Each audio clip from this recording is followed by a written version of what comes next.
Hello दोस्तों, नमस्कार। स्वागत है आपका एडवांस एग्रीकल्चर यूट्यूब चैनल पर। मिर्च की उन्नत हाइब्रिड वैरायटी के बारे में तो एडवांटा गोल्डन सीड्स की AK-47, VNR की सुनिधि हाइब्रिड वैरायटी, महिको की तेजा 4, हाईवेज की 078, अंकुर की वाइस 39, राशि highways eagle 151, US agree seeds की SW 404 और भी बेस्ट रिजल्ट देने वाली वैरायटी का चयन आप कर सकते हैं जो आपके एरिया में बेस्ट वैरायटी हो। प्रति एकड़ सीड्स और प्लांट्स की रिक्वायरमेंट तो 1 एकड़ में यदि मिर्च की खेती कर रहे हैं, नर्सरी तैयार करने के लिए 80 से 100 ग्राम प्रति एकड़ की दर से सीड्स की आवश्यकता पड़ने वाली है। और यदि प्लांट की आवश्यकता की बात करें तो यदि आप सिंगल लाइन पर प्लांटेशन करते हैं तो 7 से 8,000 पौधे लगने वाले हैं। और यदि आप जिग जैग डबल लाइन पर प्लांटेशन करते हैं तो 14,000 से 15,000 पौधे लग जाएंगे प्रति एकड़ की दर से। सिंगल लाइन पर प्लांटेशन करें लगभग 8,000 पौधे आपको लग जाएंगे। और हाँ, मिर्च की जिस वैरायटी का आप चुनाव कर रहे हैं वह LCV और अन्य वायरस के खिलाफ रेजिस्टेंस वैरायटी का ही आपको चयन करना चाहिए। आइए किसान भाइयों, अपन मिर्च की नर्सरी तैयार करते हैं सबसे सरल, आसान और जल्द तैयार होने वाली मेथड के साथ, जिसमें 100% बीज अंकुरण जर्मिनेशन होंगे। बीज उपचार करने की ज़रूरत नहीं पड़ने वाली है। मात्र 25 दिनों पर नर्सरी तैयार होगी और हरी भरी वाइट रूट युक्त स्वस्थ नर्सरी तैयार करने की शानदार मेथड। और पीलापन नाम मात्र के लिए भी नहीं आएगा। प्लांट अपनी जो समय से पूरी हाइट लेगा, पौधों की जो स्टेम है वह मजबूत होगी। और साथ ही कोकोपिट के साथ, नारियल की खाद के साथ आपको और कौन सी फंगीसाइड और कौन सी सामग्री को मिक्स करना है जिससे शानदार जर्मिनेशन हो और नर्सरी भी हरी भरी रहे। मिर्च की नर्सरी पर इंसेक्ट और फंगस की रोकथाम करने के लिए दवाइयाँ। आवश्यक सामग्री के बारे में बात करते हैं तो प्लास्टिक प्रो ट्रे की हमको ज़रूरत पड़ने वाली है, हाइब्रिड सीड्स की ज़रूरत पड़ने वाली है और इसके अलावा कोकोपिट यानी नारियल की खाद की हमको ज़रूरत पड़ेगी।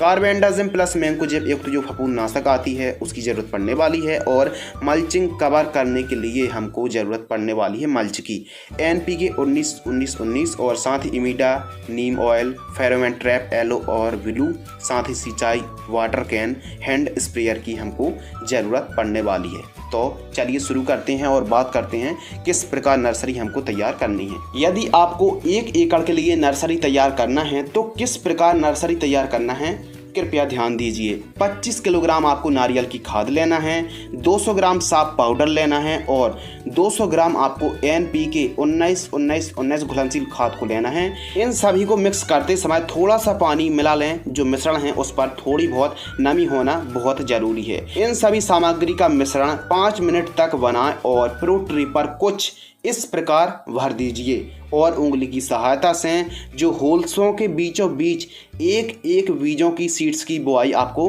कर देनी है कुछ इस प्रकार। और फिर उसके बाद आपको ऊपर से कोकोपिट का जो मिश्रण भरकर कुछ इस प्रकार ट्रे में भरकर सिस्टमेटिक तरीके से जमा कर रख देवें और प्लास्टिक की पन्नी या फिर मल्चिंग पेपर से कवर करके लगभग 4 से 5 दिनों के लिए पैक करके रख दीजिए।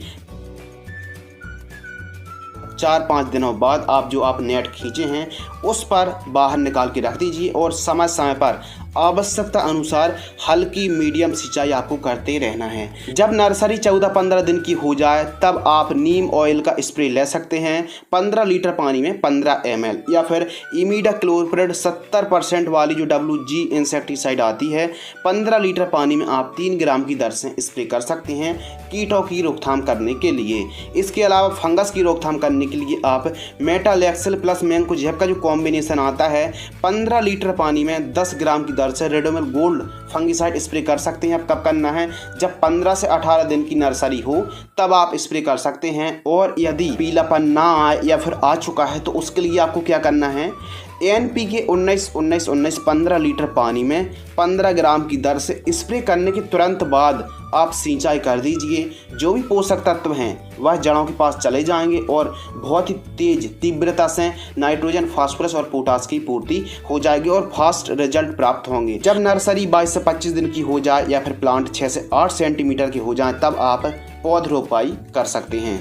अब हमारी नर्सरी और फील्ड ट्रांसप्लांट के लिए एकदम तैयार है।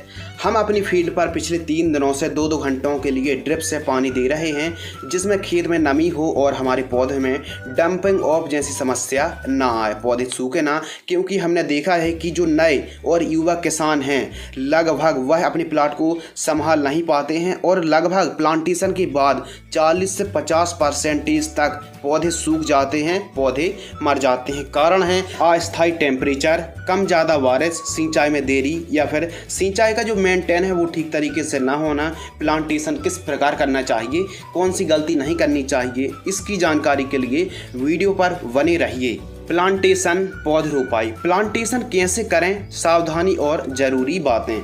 सर्वप्रथम आपको एक बात याद रखना है कि एक दिन पहले ही अच्छे तरीके से सिंचाई कर लेना है, यानी जहां हमको प्लांटेशन करना है वहां पर्याप्त मात्रा पर नमी होना बहुत ज़रूरी है।